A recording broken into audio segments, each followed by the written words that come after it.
Flooding is caused by many factors that can combine to create devastating results. Oh my goodness. Near the town of Taree, a house was washed away down a river by floodwaters.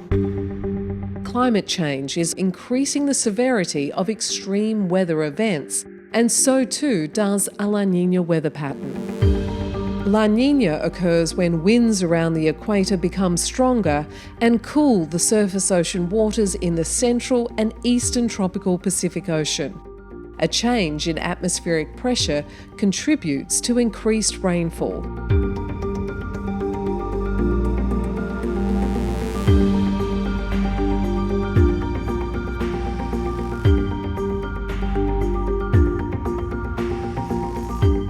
A La Niña weather pattern can last for up to 3 years, and rainfall is around 20% higher than average.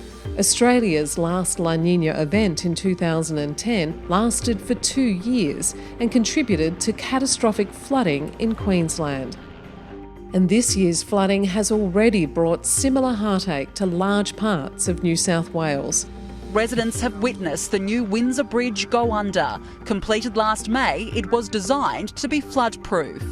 The Bureau of Meteorology says Australia's entire east coast faces an increased risk of flooding for as long as La Niña continues.